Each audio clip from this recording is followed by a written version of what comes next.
and Megan Hills. We are recorded live in front of a brilliant studio audience at the Folk School Coffee Parlor in Ludlow, Kentucky. My daddy came home. Here he is, ladies and gentlemen, Jerry Springer.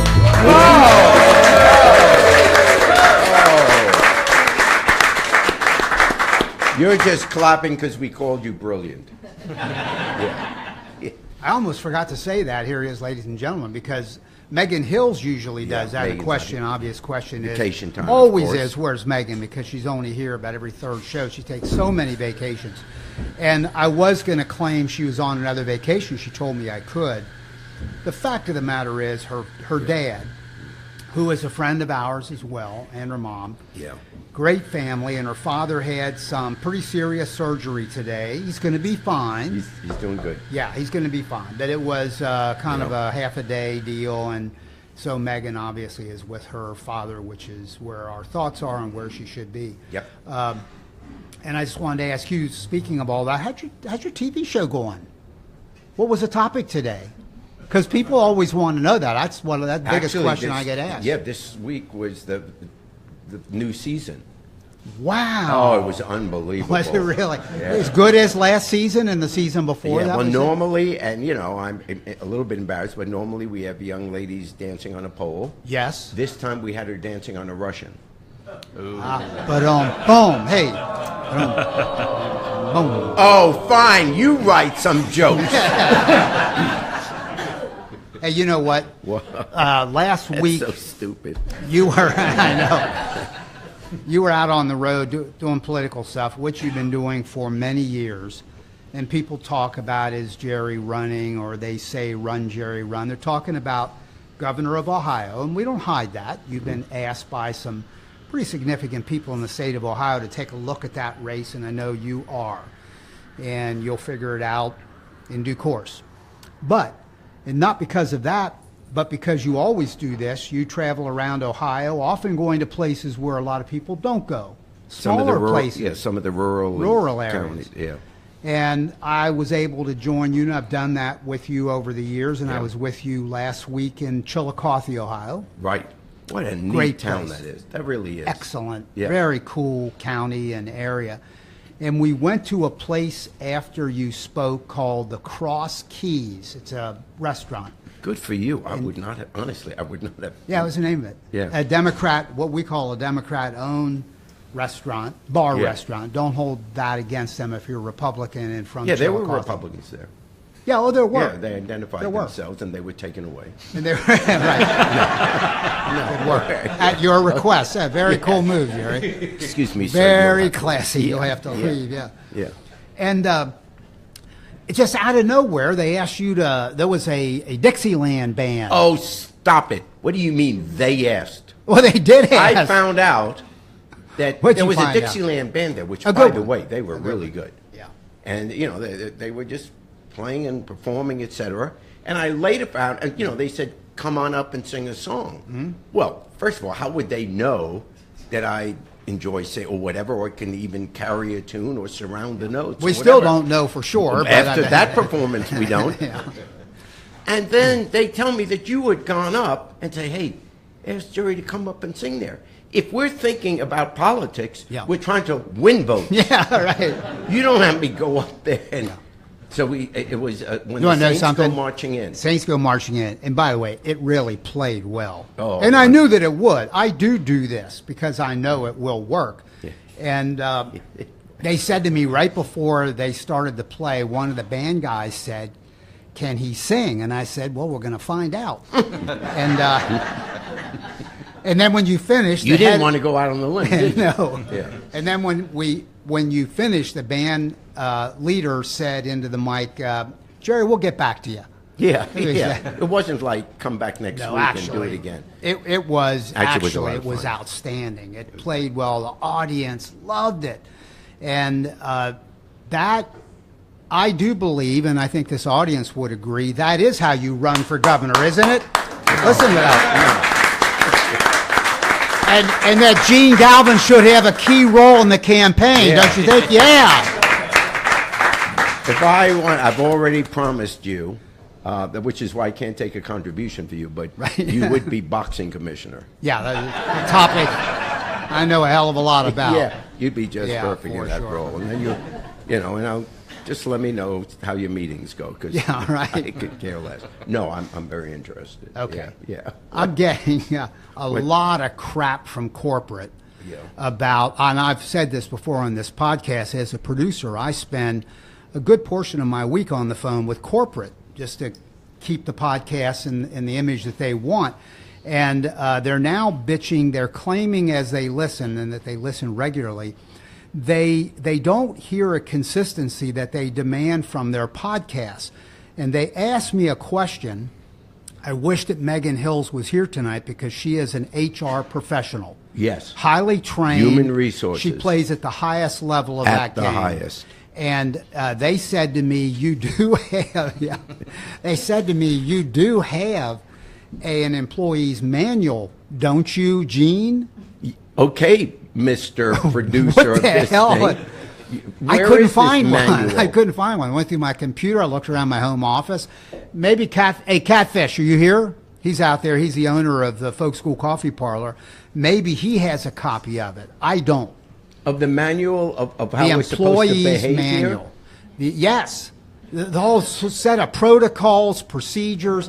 One thing I notice is that when you sit down, they always give you a blue kind of cushion that you get to sit on. I don't have anything like that. I'm just on an old cheap chair. That ought to be in the employee's Because you're handbook. a hard butt. that's Yeah, why. right. But the stuff that should be in the employee's manual, Yeah.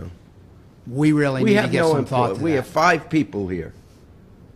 Yeah. Well, wait, I'm writing a check for about 8. Yeah, right. How come I'm writing a check for 8 Well, and I can only count 5? Yeah. Well, anyway, about moving that? on. Another thing we ought to talk about.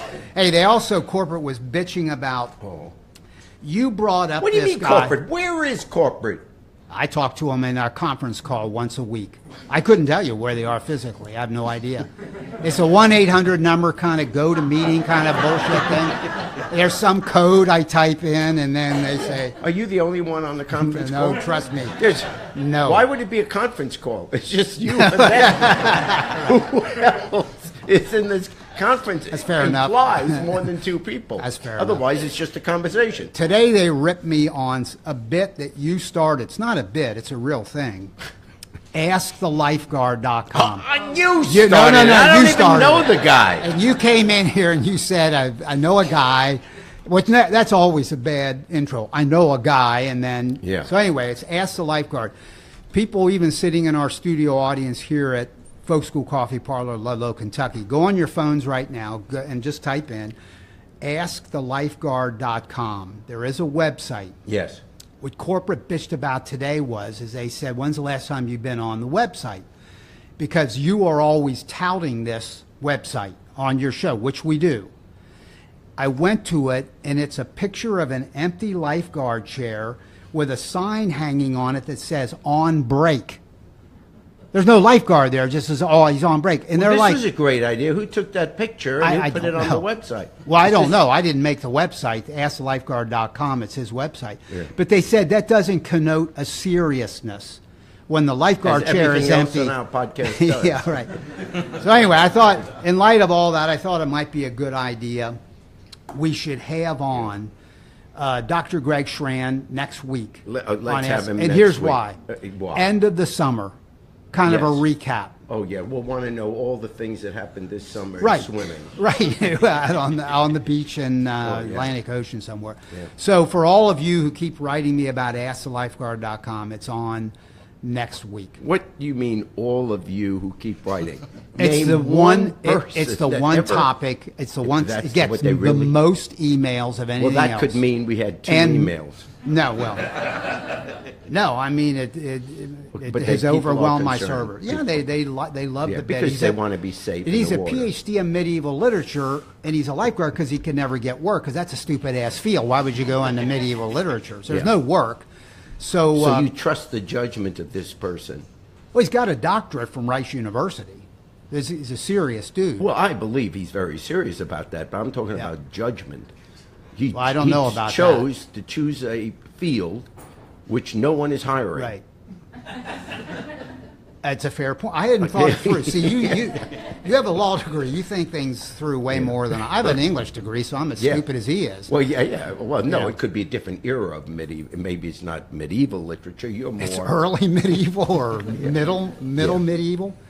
No, I got my degree from Xavier University in English to do one thing, one day produce a podcast, and there you go. My gosh, you've met your dream. Has come through. By the way, we're going to have on as our musical guest tonight. Yes. This is really cool. Yeah. Harry Sparks. And Harry Sparks is well known in bluegrass circles, certainly in the Midwest and even beyond that. And he's also an architect and a darn good one and a luthier. And he's worked on, those are people who work on musical instruments, Jerry, Yes. stringed Yep. instruments. Yep. And he has done work on some major people's D45 Martins, mandolins, etc. Okay. So he's very skilled luthier. So we're going to have a chance to talk to him. But I wanted to ask you something. This kind of a current event. The Republicans in the House and the Senate, first in the Senate, seem to be coming back with another whack at the ball on health care. And I'm wondering, what are your thoughts on whether that makes sense, whether there's an other way to skin the cat on this dilemma America faces of health care across the country? Well, the headline is it's outrageous. Now, by the time most people hear this podcast, it'll either have failed because it has to pass by this coming Friday. We're recording here on the 19th of September. And it'll be in the archive like next Tuesday. Right. So you were right if they vote on a Friday. You know, this will either have passed or not passed. Pray it doesn't. It's the latest effort at repeal and replace of Obamacare. And it's possibly the worst proposal that they've put up, because clearly what it does is, you know, they say, oh, we're going to still cover pre-existing conditions, but then what they don't tell you is that the insurance companies will have the right to, if you have a pre-existing condition, there'll be no limit on what they can do in raising your premiums or your deductibles. So, and they can raise it thousands and thousands of dollars a month. So basically, yeah, they have to cover it, but if you can't afford the thousands and thousands of dollars in increased premiums, then obviously you don't have it. So, I mean, it's cruel. That's, you know, if you had to pick one word, it's cruel. And then they also reduce the amount of money for Medicaid. Okay. So it's horrible. And it's indecent, and hopefully by the time you hear this, you know, enough Senate Republicans voted, and we need 3 to vote against it, so it doesn't pass. Hopefully that happened. If not, I have no idea what people are going to do. I mean, I really don't. You know, 'cause imagine if this is you, 20, 30 million people lose their health insurance. And I'm not just talking about being off the rolls. I'm now also talking about they don't have health insurance anymore because they can't afford the premiums. And there's less Medicaid to take care of it. So it's horrible. So, other than complaining about it and being outraged by it, what do we do? And I have this feeling, because, you know, Jene and I, we've been interested in politics forever, and we're always going around giving speeches, fighting for causes. And even when I was in elective office for 10 years, and I would ask people to vote for me, and then after the election, I'd be going into all the neighborhoods. And even when I was asking people to vote, I always felt a little bit guilty, because when you'd hear their horrific stories about their lives, I kind of knew that, well, maybe we could pass some legislation, or maybe we could do that. But really, I think the reason people drop out of being interested in politics and roll their eyes and think the whole system is rigged or stinks is because in most cases, you vote for someone and nothing in your life is really going to change. I mean, just in terms of the nuts and bolts. Every generation, maybe something great happens. You know, we got Social Security back in the 1930s. We got the Civil Rights Act in the 1960s. And we got Obamacare, you know, which gave 20 million people health insurance that didn't have it. So every once in a while, there's something majestic that helps. But most often, you know, what hope do these people have? So here's what I'm thinking.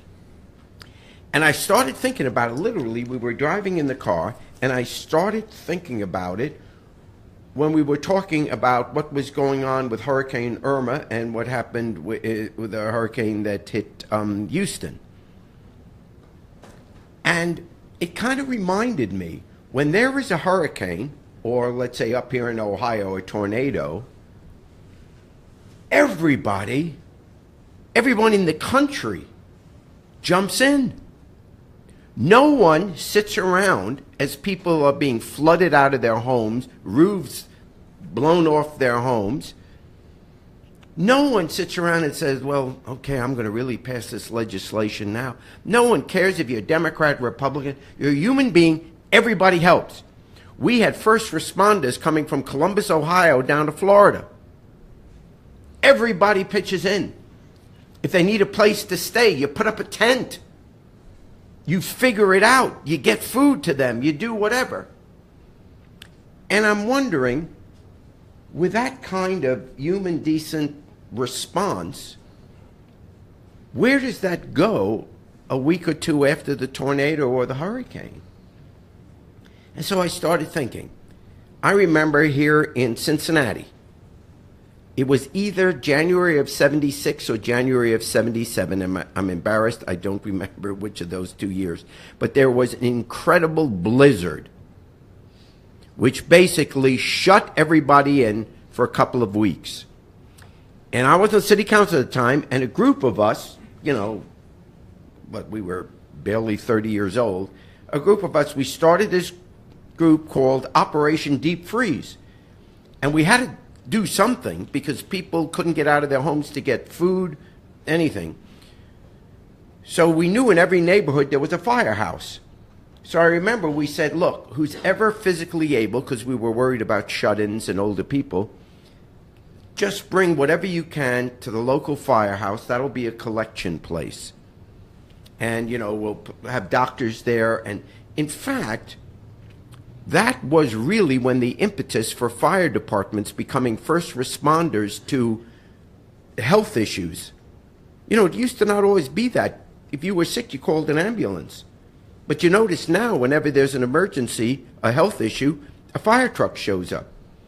That whole impetus, because the union was very much involved in it, came about because, well, the firefighters wanted, obviously from their point of view, they wanted something more. They wanted to be needed more than just when there's a fire, and it was great, and they became first responders. I remember when we started this group, Cincinnati Reaches Out, in Ethiopia. People were starving there. Remember in the 1985 We Are the World, there was a drought for 4 years. There was no food and no water, no rain. There was a drought. And because of that, not only was no food growing, but there was no medicine. And because of the drought, people were getting diseases that we cured 50 and 100 years ago.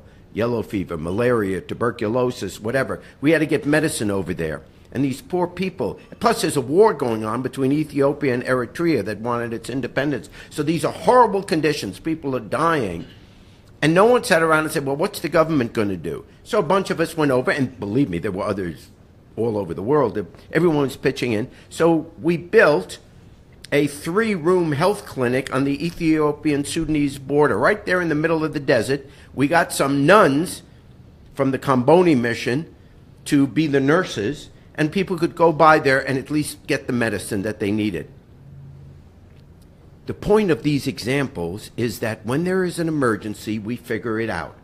So I would like to say there is a primary health care emergency in America that has been going on for at least a couple of generations now. And all we do is talk about what the latest piece of legislation is going to be doing. And then there's so many other interests involved, financial interests. So I'm saying, I don't want to wait for it. I can't promise you that we'll have a Democratic Congress. after this election. I can't promise you that you'll have a Democratic president or a Democratic governor or a Democratic state legislature. We can't wait for that. We may not have it.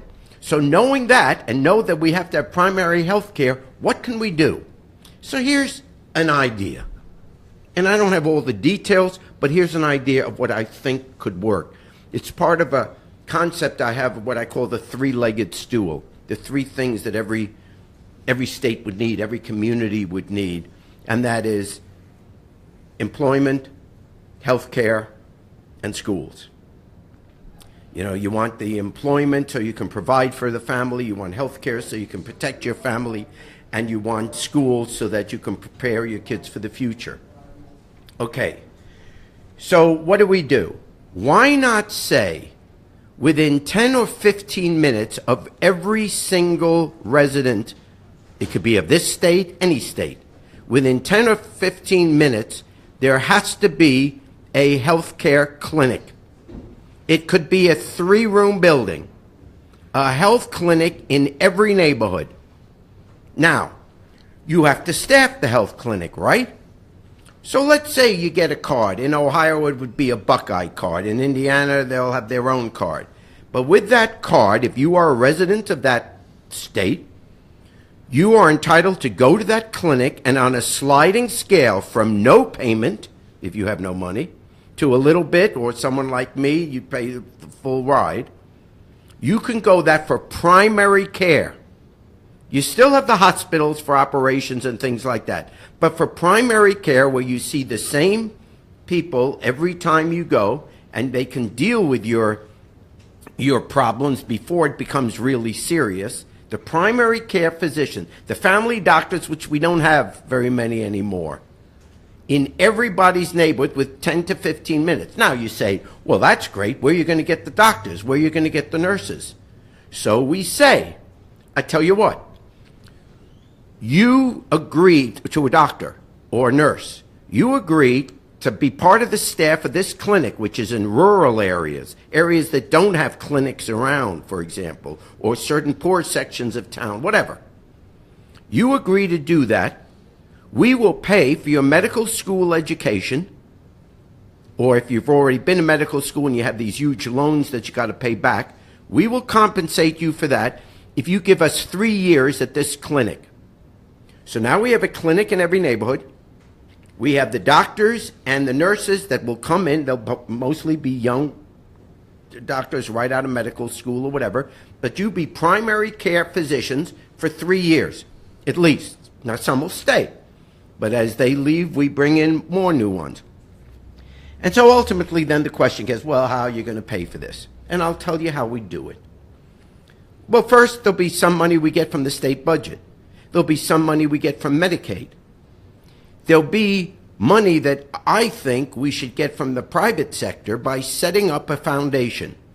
Almost make it a national campaign, just like we had Vista and the Peace Corps, where we go to colleges and we go to schools and we say, you know what? This is, because you're idealistic at this age, this is something you can get involved in, whatever your career is going to be later on. But come on, let's contribute 3 years of your life after graduation, or to set up a foundation where anyone in this country can contribute to the foundation, all of the funds of which will go to fund these various clinics, very specifically. So you go to Procter & Gamble, you go to General Electric, you go to all these big companies. This is something you can do that impacts the community you're in, the state you're in, the region you're in. And have like all this feeling that we have when there's a tornado and you don't ask any questions, you just want to help. Look at the money we're raising now in the private sector to take care of this. Well, what if you had a foundation? There could be people that leave money to this foundation in their wills. There are all kinds of ways you can set it up. But just say that we, the people, are going to take control. We're not going to wait for the politicians anymore. We are going to take control and make sure, number one, that in every community in this country, there will be a doctor or a nurse that you can go to for primary care. That is worth doing, and there's no reason we can't figure out how to do it. Yeah.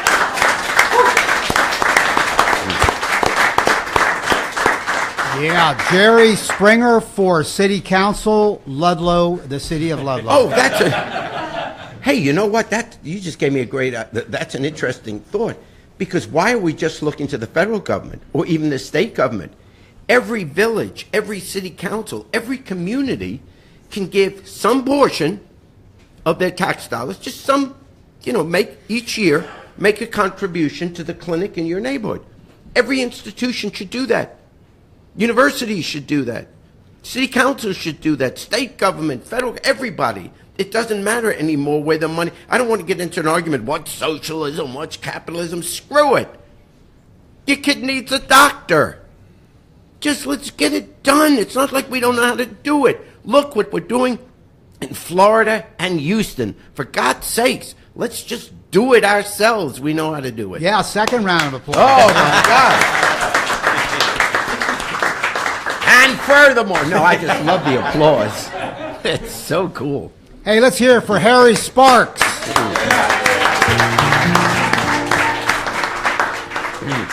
Harry, thank you for being here tonight. You're more than welcome. Let me give you an introduction here and clean it up if it needs it as I go. But you have roots in the Cincinnati area that go back to the 60s when you came here as an architectural student. Let me say, I came from Murray, Kentucky. Okay. Where as a youngster I went to some grade school, high school, and 3 years of engineering school at Murray, where I decided to become an architect and got one transferable hour to UC. Wow. So I started over as a freshman. At the University of Cincinnati and their architectural in 1961. School. That's when I came here. Now, let's bring folk music into this too, and let's remind younger listeners that in the late 50s and early 60s, there was an explosion of folk music that came from Pete Seeger and the Weavers in the mid-50s and early 50s. But then it exploded on college campuses and into what we call the commercial market. Right. Joan Baez, Bob Dylan later, the Mitchell Trio, and I want to bring them up in a second because you relate to that, Kingston Trio, etc. And you were a young guy getting a degree at University of Cincinnati, but you liked folk music, and you formed a group, correct? Yes. And you were performing as far back as in the early 60s in Cincinnati. That's correct, yes. Now, as you go forward, by the way, you all should know that he has now become very well known in the bluegrass community, and he's kicked around with some people of the likes of Sam Bush and J.D. Crowe, Vince Gill. You became a luthier along the way, so you had a full career in architecture, but at the same time you were still playing music, loving music, etc.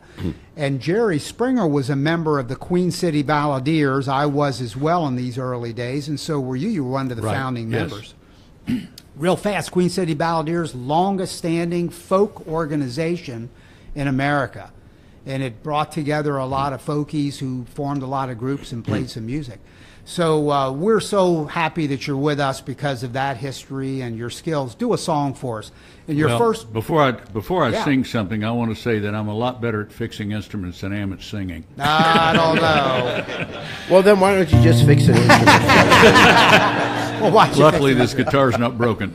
Hey, now this is one that you wrote with your brother. Is that correct? Right. My brother wrote the main song, and then I tinkered with a couple of the words. And when he put it in the BMI or whatever you put music to be copyrighted, he actually put my name on it. It was very generous of him because it's 98.9% of his. And it's called Nobody Special. Nobody Special. Harry Sparks. He wrote this while working on a doctorate. Now, he's not your basic hillbilly in Nashville. He was working on a doctorate in comparative literature at Vanderbilt. There you go. He's an Ask the Lifeguard kind of guy. He's going to be a lifeguard. Yes, he actually turned out to be a teacher. Which. All right, Harry Sparks doing Nobody Special. That old clock on the wall don't slow down at all. Lord, it's making an old fool of me. I sip on this drink. I just happen to think you might be as lonesome as me. For I'm nobody special, to nobody special. I'm sitting all alone, can't you see? I'm nobody special, to nobody special. Won't you be special to me?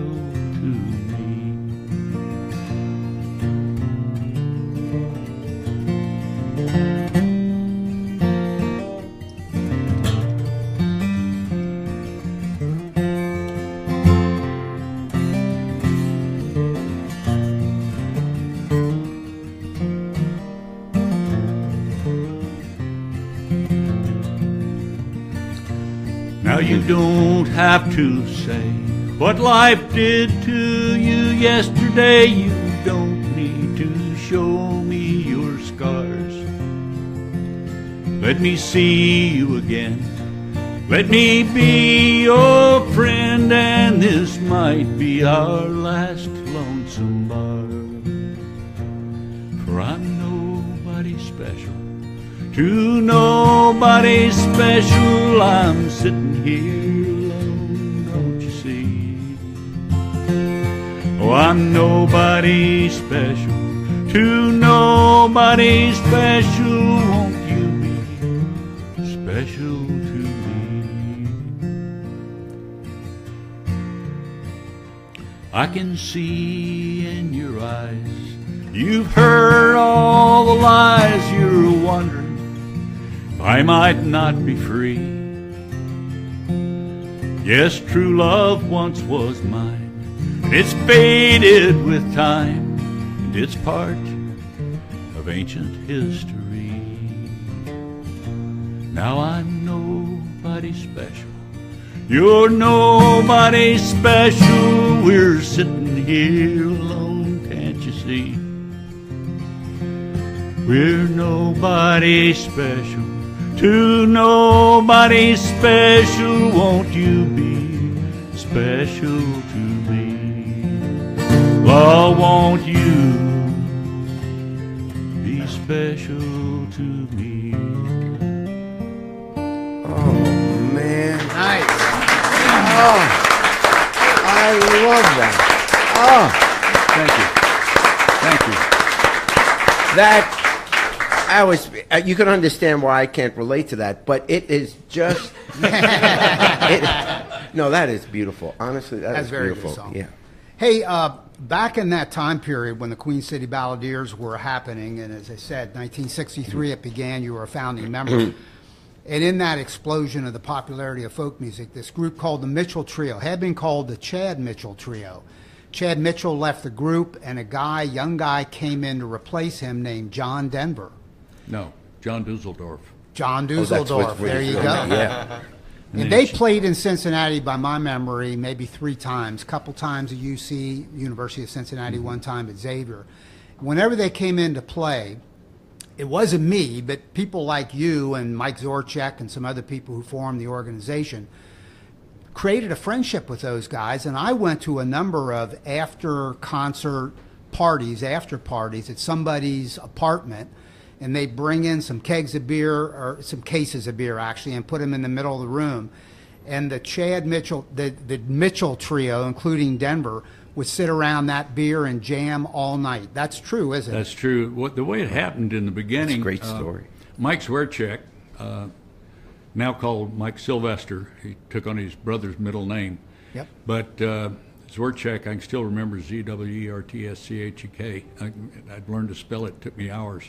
Yeah. And Mike was with the Mitchell Trio, helping them unbutton over at Wilson Auditorium.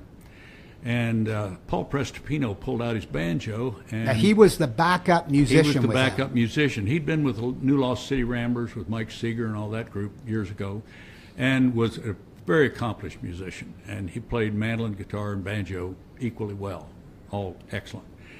And he pulled out his banjo, and lo and behold, something had gone wrong with the fifth peg. Now, I wish my memory was good enough to remember what, but Zwerchek said, let's call Sparks. And they said, where's his store? I said, well, he's an architecture student. What? And they said, yeah, believe it, he'll fix it. So there were no cell phones in those days. Just by good fortune, they caught me at home. And I grabbed up what I figured were the right tools and went over and fixed his banjo behind stage in Wilson Auditorium. And they said, boy, this is really great. Thank you. Can we give you some free tickets for you and your wife or anybody else to come to the concert tonight? And I said, well, I really appreciate it, but I won't be able to join you. And they said, they really were offended, you could tell. Yeah. And I said, I'm very sorry, really. And they said, well, what do you have to do? And I said, well, I'm in a band and we have a gig. Yeah. And I'm up here at the other end of campus in the Candlelight Cafe, Hoagie's Candlelight Cafe. Oh my gosh, yeah. And was not a knife and gun club. It was actually an upstanding saloon. And college bar. so anyway, they said, oh, well then they felt better. I was a fellow musician now. And they said, what about, what time do you play? And I said, well, I start at 9 and your warm-up band won't be done by the time, I have to start work. They said, how late do you play? And I said, 2. I can't even stay up till 2 o'clock now. And 2 o'clock in the morning. Oh, they said, do you mind if we come down and jam with you then? No. Nice. And we said, holy, whatever. Cool. And here they came at about 11:30. Yep. And played with us for about 2.5 hours. And so we met this guy, John Dusseldorf, and he was real nice. And he and I really hit it off because he was an architecture student. Ah. And a lot of people don't know that about him. Yeah, no. But that's what he studied. And he had a gorgeous house in Aspen later on. He didn't design it. He hired somebody to do it for him. But anyway, John, then, we had a big time, sang together, had a ball. And fast forward a couple of years later, and phone rings, and he said, hey, Harry, this is John. You worked on Paul's banjo.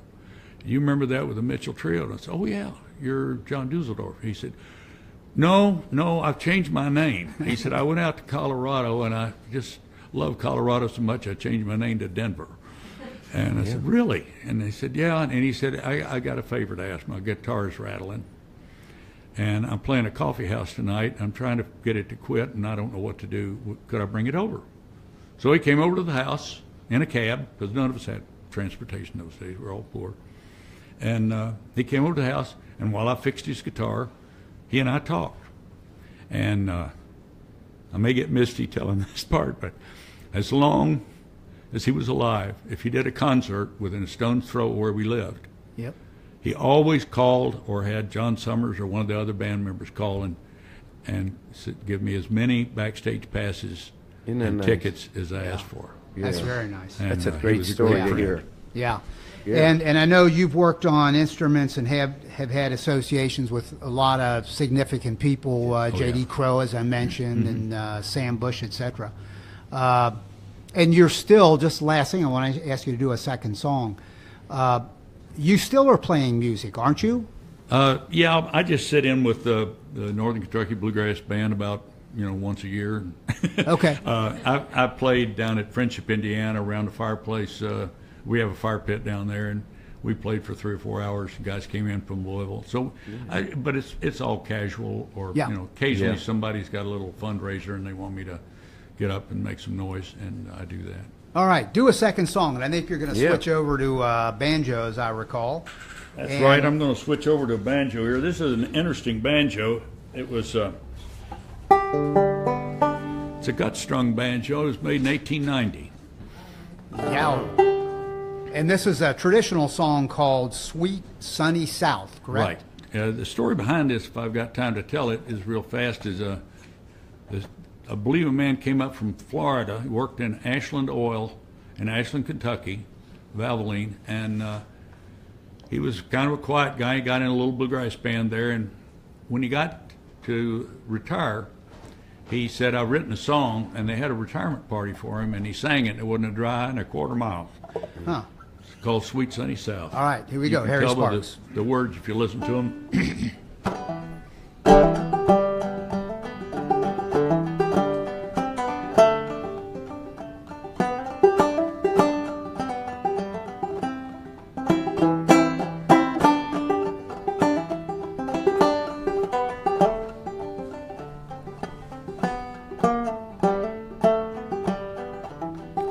Take me back to the place where I'm sorry, folks.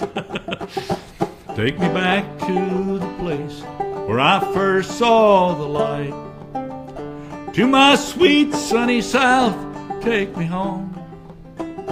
Where the mockingbird sang me to sleep in the night. Lord, why was I tempted to roam? And the friends that I love and go to the death, and the children and stay well away.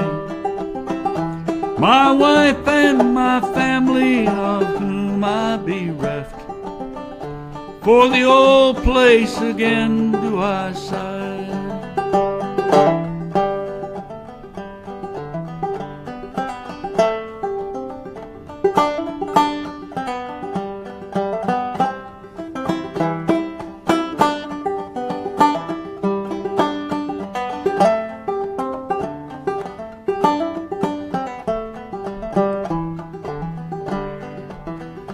Now the path to our cottage, they say, has grown green, and the stones all mossy around.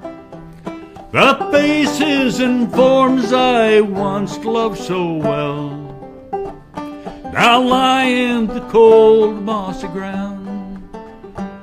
But still I'll return to the place of my birth, where my children had played around the door.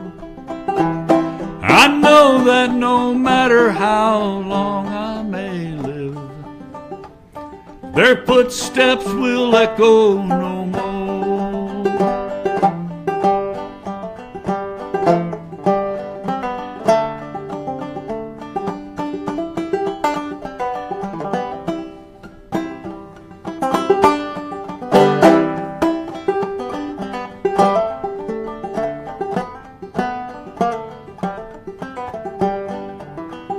Take me back to the place where the orange trees grow, to my home in that evergreen shade, where the flowers from rivers' green margins do grow, spread their sweet scent through the glade.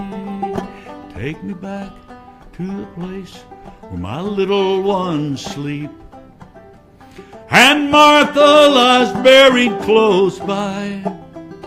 Oh, the graves of my loved ones I'm longing to weep, among them to rest when I die.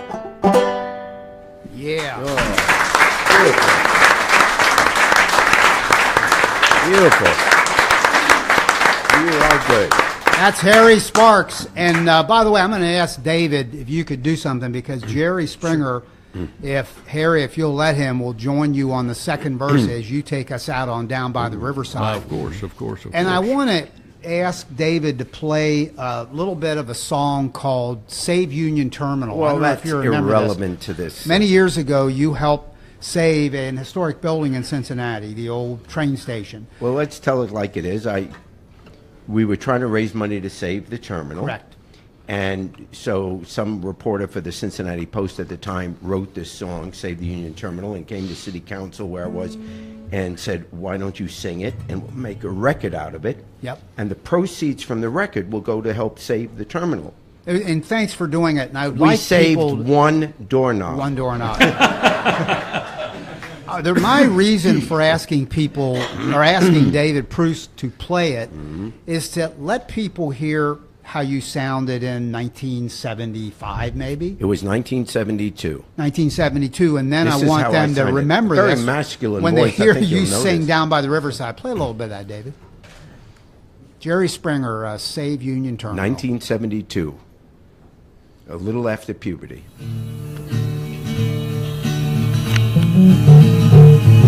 They built her back in 33 when the railroad man was king. Depression-bound folks came to town. Sounds like a teenage forever boy, doesn't wandering. In all fairness, it sounds like a young woman. In the cities large and small, but God knows Union Terminal was the grandest of them all. Everybody now. Save the Union Terminal from the wrecking ball. All right, thank you, David. Life without That's Jerry Springer. All right, now hear Jerry on this second verse. Harry Sparks taking us out on Down by the Riverside.